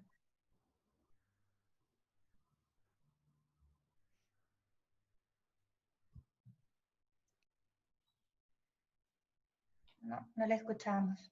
Bueno, realmente su pregunta, y la hago a su nombre porque también nos la puso por el grupo, era si, habiendo visto los casos donde pues, no se había actualizado el caso fortuito, José Ricardo, si tenías alguna experiencia de alguno donde sí, de los de la ICC que te haya tocado ver.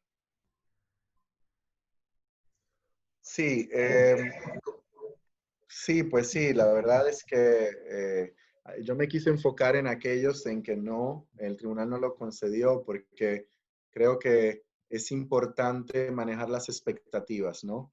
Manejar las expectativas de nuestros clientes y no creernos que efectivamente la situación que estamos viviendo por sí sola ya va a permitir que se invoque la defensa, la cláusula, la protección de la fuerza mayor. O sea que creo que es importante que, pues, que lo tengamos en contexto, y me quise enfocar en el criterio de imprevisibilidad porque hoy en día hay muchos negocios y en muchas transacciones hay muchas cosas que sí son previsibles. Entonces, que exista el hecho de que esta pandemia es global, yo creo que la globalidad puede ser un tema a considerarse, pero es muy probable que para ciertos contratos lo que importa no es que la pandemia, que sea una pandemia, sino lo que importa va a ser las medidas locales que se hayan tomado, y eso es lo que va a poder a poner en riesgo el cumplimiento de las obligaciones en aquel contrato. Entonces, es cierto que en algunos casos de construcción, pues efectivamente hay eventos climatológicos que pues entran dentro de las consideraciones de fuerza mayor y se han considerado como tales eventos de fuerza mayor por los tribunales arbitrales. Me han tocado varios casos en los que efectivamente ha sido la cuestión, aunque incluso los eventos de naturaleza climatológica, pues hoy en día, pues cada día son más y más previsibles, ¿no? O sea que no podemos hablar en sentido general en materia de construcción los eventos climatológicos. Así que sí, en general sí, hay muchos temas, hay muchos casos, los casos en muchos casos donde sí efectivamente también se ha considerado la fuerza mayor como aplicable. Como decía anteriormente, son casos normalmente en lo que el evento causante de la fuerza mayor son eventos de conflicto armado y medidas tomadas en relación con el conflicto armado, o simplemente la no presencia de autoridades gubernamentales durante un periodo determinado. O sea que también, y algunas medidas o acciones gubernamentales, yo creo que en los casos donde se ha visto los tribunales arbitrales, en las áreas donde más uno ve tribunales arbitrales aceptando la fuerza mayor es en temas de medidas o acciones gubernamentales que realmente fueron extraordinarias y que no se podían prever. Pero hoy en día, temas como crisis financieras, como decía anteriormente, temas económicos, temas de cuestiones de cambio monetario, temas de precios de petróleo, por ejemplo, la alza, la baja, son temas generalmente previsibles y donde vemos que los tribunales arbitrales se están inclinando más a rechazar la fuerza mayor, pero va a depender mucho de los hechos del caso. Muchas gracias. Una preguntita que tenemos acá del licenciado Sandoval. No sé si quieras, te desmuteo para que puedas participar. Ok, muchas gracias. Hola, buenos días a todos. Muchas gracias por la presentación. Estuvo muy clara, muy interesante. Hago una pregunta que no es directamente relacionada con el tema del COVID, pero sí se relaciona con el tema del caso fortuito. Vemos que hoy en la actualidad en México el gobierno está, digamos, abanderando el tema de las consultas populares y del gobierno del pueblo. En este sentido, tenemos el caso de la expansión de la cervecería en Mexicali de Constellation Brands. Mi pregunta concreta sería si estas medidas pueden dar pauta a que Constellation Brands, en un eventual arbitraje que tenga que plantear en contra de alguno de sus contratistas, si este tema de la consulta que tuvo como resultado cancelar el proyecto puede ser invocado como un caso de fuerza mayor, tomando en cuenta el comentario del licenciado José Ricardo, de que uno de los fundamentos del caso fortuito o fuerza mayor son algunas medidas que pueda llegar a tomar la autoridad. Muchas gracias. Juan Pablo Sandoval, no me presenté.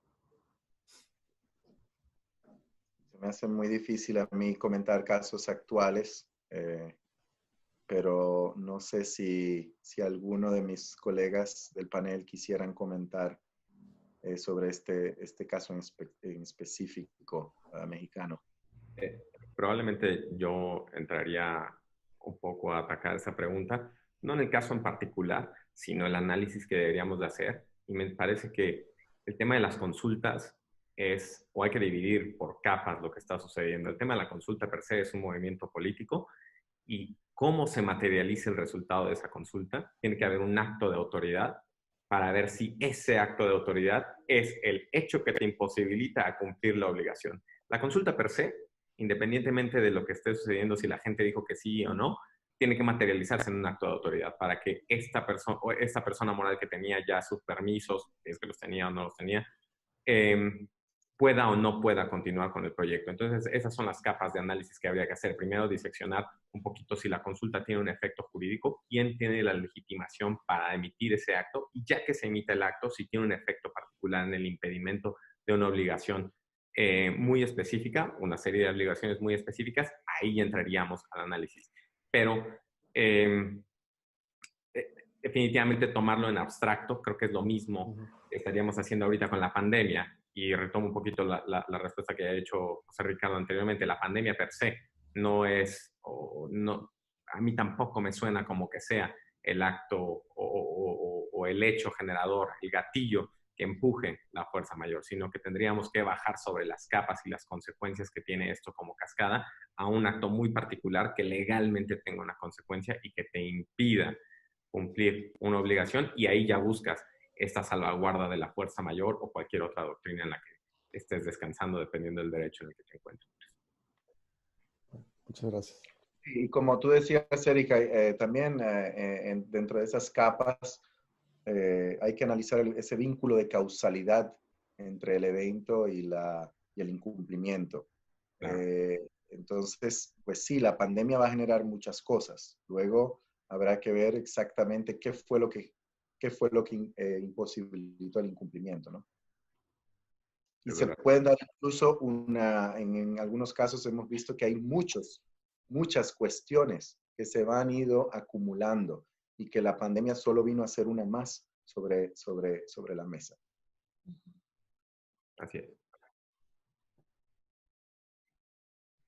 Bueno, y voy a dejar el lugar para una pregunta más de Mariana Vargas, porque luego yo tengo la preguntita final. Entonces, voy a darle la voz a Mariana para que nos comparta su pregunta. Hola, buenos días o buenas tardes. Mi nombre es Mariana. Muchas gracias por la exposición. Fue muy clara. Los felicito a todos. Mi pregunta es, después de haber revisado doctrina y casos, ¿cuál fue su impresión sobre caso fortuito, cualquiera de sus configuraciones que hayan revisado, imprevisión, hardship, lo que sea, si los árbitros o jueces en esos casos fueron cautelosos o tuvieron una facultad expresa o implícita para reformar o maquillar el contrato? ¿Qué impresión se formaron sobre estas decisiones? Si, además de, supongamos que existe caso fortuito y fuerza mayor, la siguiente pregunta es, ¿y qué ocurre? ¿Se reforma el contrato? ¿Se maquilla? ¿Se respetan la distribución de los riesgos y costos? ¿Cuál fue el feeling que se formaron? Gracias. No sé si me expliqué bien. Sí, a mí me queda clara. No sé si alguien la quiera tomar. Bueno, la consecuencia, gracias por tu pregunta, Mariana. La consecuencia jurídica, pues dependerá, como bien lo comentaba ya José Ricardo y Eric, y quizá yo lo toqué un poco, en la propia consecuencia que la cláusula establezca en el caso de la configuración de la fuerza mayor. Si estamos bajo el supuesto de que la fuerza mayor implique una terminación anticipada del contrato, pues la consecuencia será la terminación anticipada del contrato sin responsabilidad para las partes, si así se pactó en la propia cláusula, o si la consecuencia de la actualización por determinado tiempo es la suspensión de las obligaciones, pues dará lugar a la suspensión.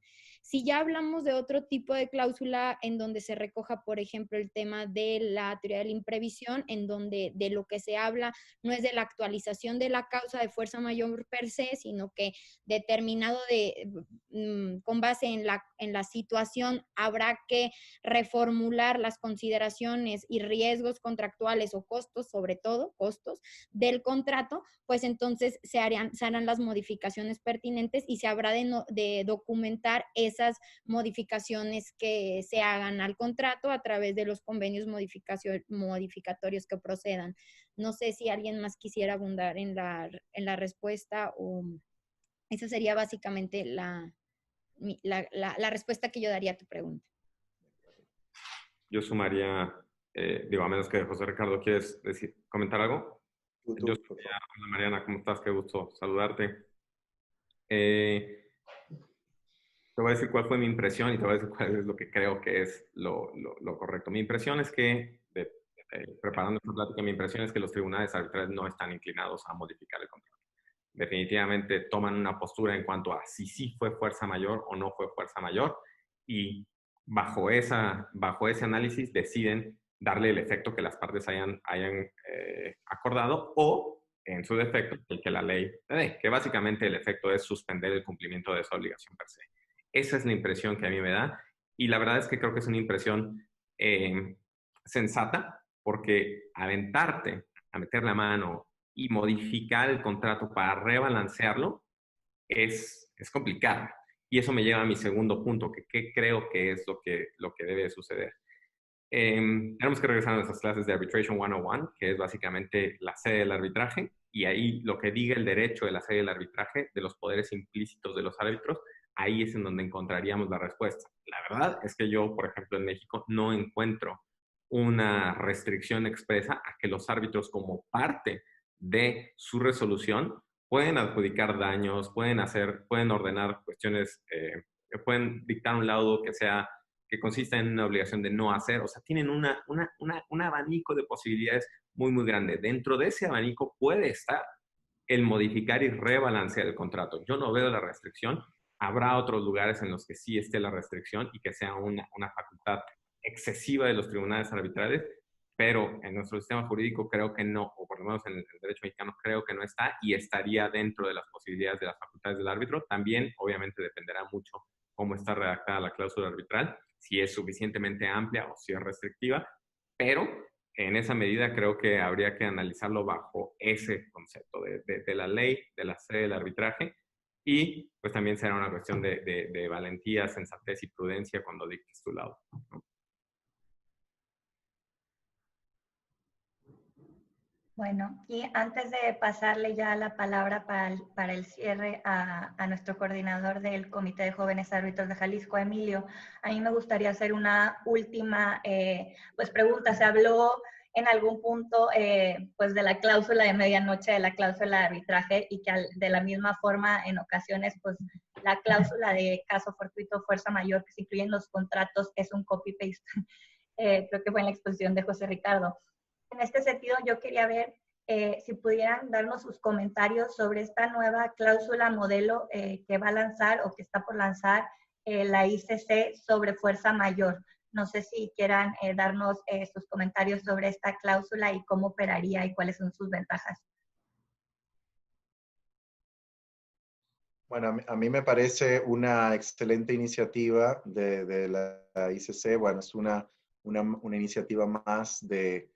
Ese es un trabajo que la ICC viene realizando ya desde hace muchos años, no solamente cláusulas de este tipo, sino contratos. De manera general, hay muchos contratos que la ICC publica y que son una fuente muy útil al momento de que las empresas puedan establecer sus contratos modelo. La verdad es que es una fuente muy buena.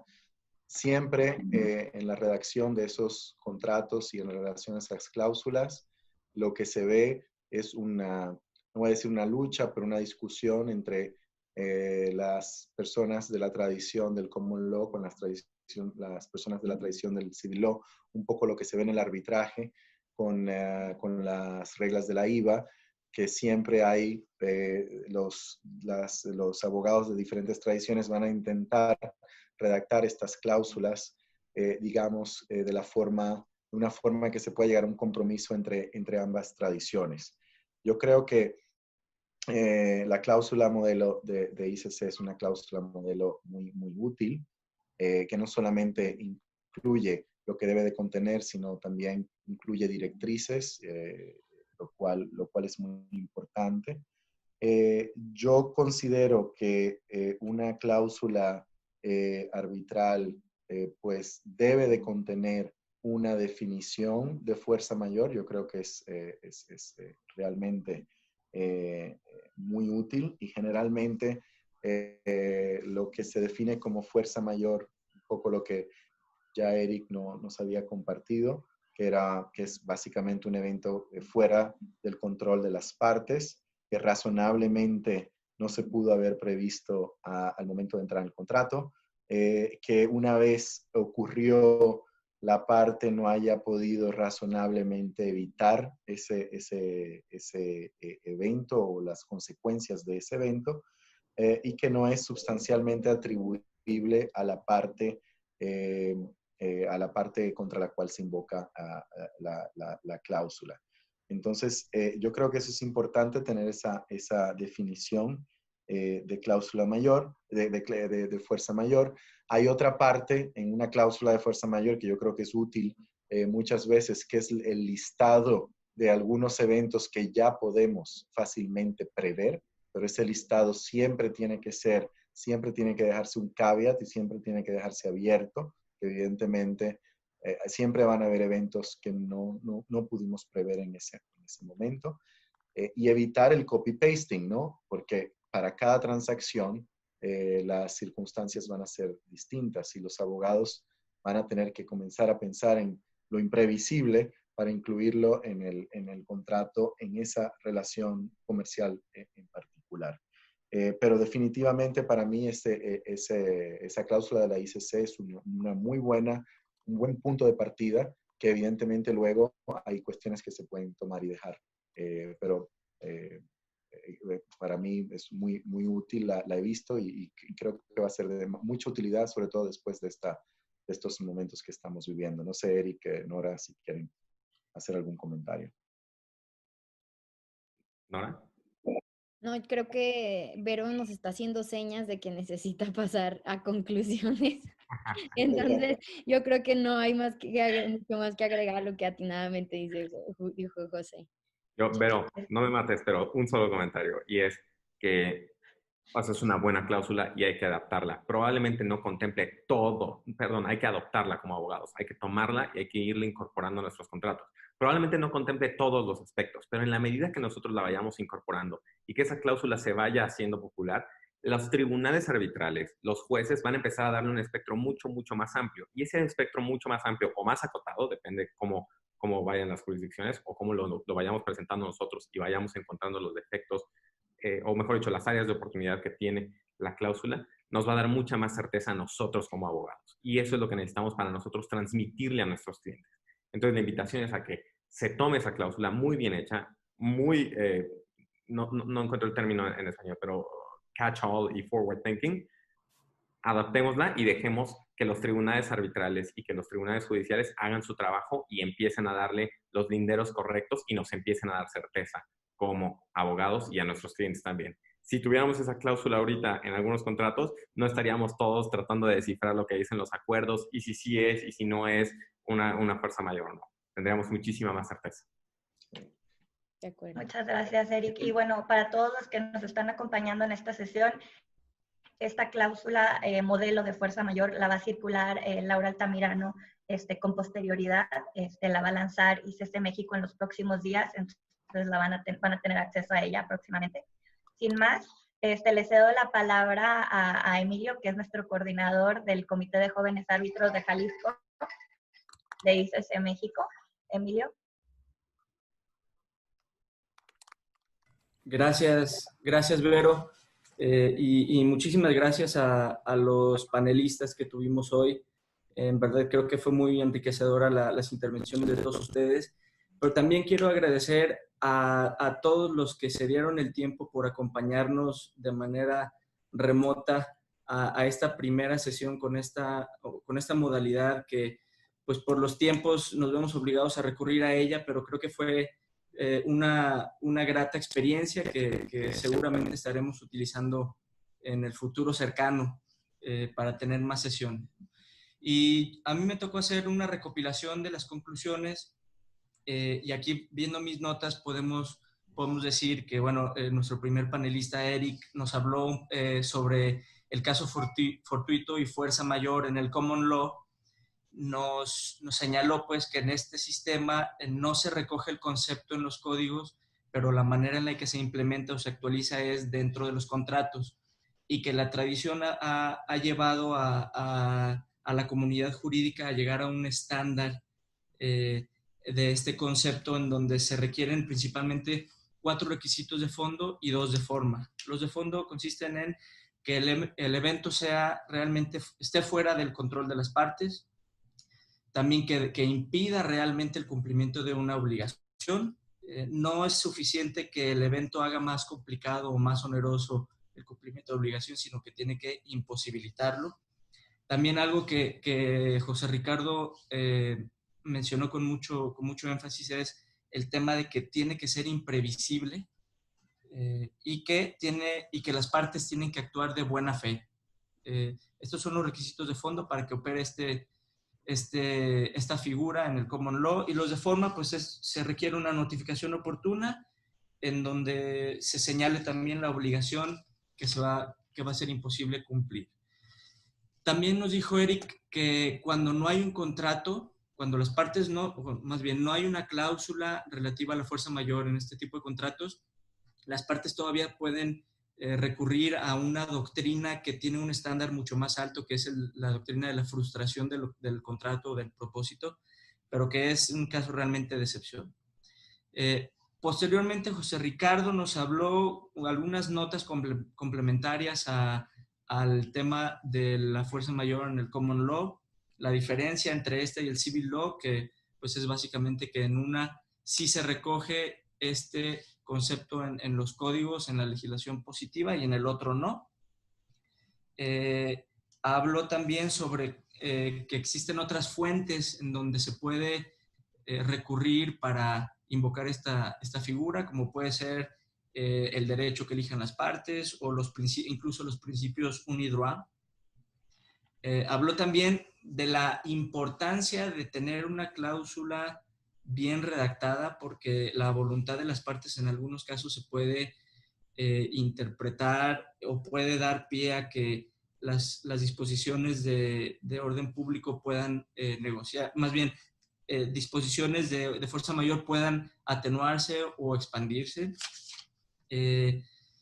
Nos habló también de un problema que también en México estamos viviendo, que es la pregunta sobre qué efectos tiene una declaración oficial de las autoridades de que un evento tiene el carácter de fuerza mayor. Habló de un ejemplo que está viviendo en Francia, pero aquí también en México resulta aplicable. Y nos dijo también que la jurisprudencia en este sentido se va desarrollando y se va perfeccionando, y algo muy importante que todos tenemos que considerar es que los eventos de fuerza mayor pues tienen que analizarse o interpretarse dependiendo de las circunstancias de cada caso. Después nos habló de casos paradigmáticos en donde principalmente en arbitraje de inversión se han invocado eventos de fuerza mayor y que se han principalmente hecho valer 4 tipos de argumentos. 1, la crisis financiera. 2, movimientos populares. 3, medidas del gobierno para abordar un problema. Y 4, conflicto armado. Nos habló de algunos casos que a lo mejor conviene que Laurita nos los circule también. Yo aquí tomé nota de ellos. Laurita, si quieres al rato te los comparto para que todos tengamos estos datos a la mano.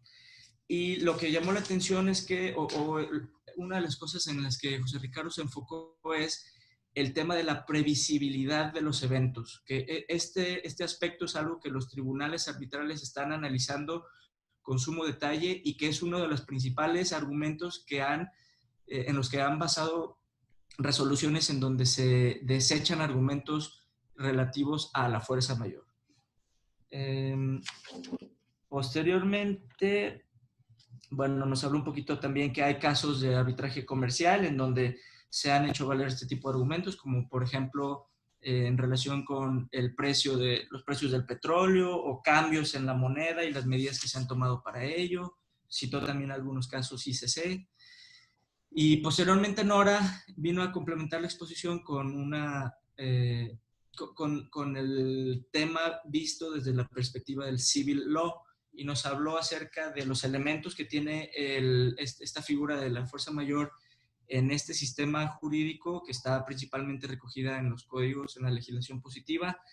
Habló un poquito de la teoría de la imprevisión y qué efectos tiene esta o qué relación tiene con la figura de la fuerza mayor. Y por último abordó rápidamente el tema del artículo 79 del convenio de la ONU sobre compraventa internacional de mercaderías. Yo creo que esa es la síntesis del panel que tuvimos hoy. Lo que yo me quedo es que sin duda este tema es actual. Lo estamos viviendo con la pandemia que estamos sufriendo en todo el mundo, y que también lo vamos a sufrir no solamente en términos sanitarios, sino económicos, como ya lo mencionábamos todos, y que sin duda este tema va a hacer algo en donde nos consulten mucho nuestros clientes, si no es que ya lo están haciendo, y que no tengo duda que de todos estos casos pues se va a ir desarrollando un poco más esta doctrina con resoluciones judiciales, con laudos arbitrales, y pues todos tenemos que estar al día para aportar a esta figura y pues no quedarnos atrás y dar un buen servicio a nuestros clientes. Creo que esa sería la conclusión. Yo les agradezco muchísimo a todos los que pudieron participar. Y por último, quiero también mencionar dos cosas. Un aviso, que nuestra próxima sesión, también por vía remota, va a ser el 16 de abril y que en los próximos días estaremos circulando los datos relativos a esta nueva sesión. Y también, por último, agradecerle a María Fernanda Garza Merodio, que es presidenta de ICC, que está aquí en la conferencia, y que invitarla a darnos un mensaje de clausura y a comentarnos sobre los trabajos que está haciendo ICC a nivel global, de la mano de la Organización Mundial de la Salud, del New England Complex Systems Institute y de la Confederación Sindical Internacional. Entonces, les cedo la palabra a María Fernanda. Muchísimas gracias a todos. Muchas gracias, Emilio. Muchas gracias a todos y los felicito por esta videoconferencia, no solamente por el tema tan relevante que tocaron esta mañana, sino por lo bien que se desarrolló todo este proceso y que es parte de esta nueva realidad en la que nos encontramos y que tenemos que hacer todo lo posible para que las operaciones de nuestras empresas sigan funcionando. El día de ayer hicimos un lanzamiento a nivel mundial haciendo un llamado a los países del mundo a salvar a las pymes. En México en particular, el 52% del Producto Interno Bruto del país lo generan las micro, pequeñas y medianas empresas, y alrededor del 70% de los empleos formales se ubican en estas empresas. Desafortunadamente, por su misma naturaleza, no tienen la capacidad de seguir pagando las nóminas de sus empleados ni mantenerse abiertas si no tienen ingresos. Ya llevamos 3 semanas donde el flujo financiero económico en el país se ha visto sumamente restringido. Estas empresas están muy vulnerables el gobierno de nuestro país y muchos otros gobiernos de América Latina no están reaccionando con las medidas que se requieren, se están politizando los temas. Esta mañana tuvimos una reunión de Comisión Ejecutiva Global y precisamente ese fue uno de los puntos que se trataron con mucha relevancia, el de no utilizar esta crisis sanitaria para fines políticos. Sin embargo, lo que vimos en la conferencia de prensa de esta mañana del presidente López Obrador es que precisamente junto con otros gobiernos de América Latina están utilizando la crisis para fines políticos. Y lo más importante en este momento es garantizar la estabilidad financiera, económica y también la estabilidad de salud. Hemos visto cómo a lo largo del año y desde que se ha venido desarrollando esta crisis, muchos países han venido incrementando sus barreras arancelarias para productos médicos y otro tipo de accesorios que se requieren para combatir la epidemia, y hay muchos países en el mundo que no los producen y que si no obtienen el apoyo de los países productores no van a tener con qué hacer frente a esta enfermedad. Estamos a nivel de América Latina, estamos coordinando una propuesta que vamos a llevar a la Organización Internacional del Trabajo, poniendo de acuerdo a empresarios a través de los comités nacionales de América Latina, a través de las cámaras de industria y comercio de la región, para solicitar a la OIT, junto con los trabajadores, los sindicatos de trabajadores del mundo, que se haga una convención urgente donde los trabajadores estén de acuerdo en reducir sus ingresos en un 33% y los empleadores aporten el 66% restante, pudiendo compensar con otros impuestos un 33%, para así entre todos juntos poder mantener la planta productiva. Ya estamos hablando con la OIT, con los sindicatos, y siendo abogados ustedes, entiendo su preocupación de cómo se va a hacer para llevar a cabo esto con las leyes que tenemos en cada uno de nuestros países.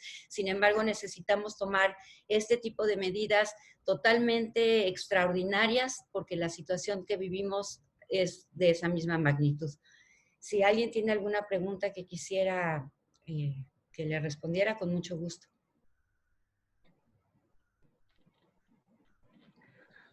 Muchas gracias, María Fernanda, por tus comentarios. Quiero aprovechar para agradecer no solo tu participación, sino también los esfuerzos que se están haciendo en ICC México.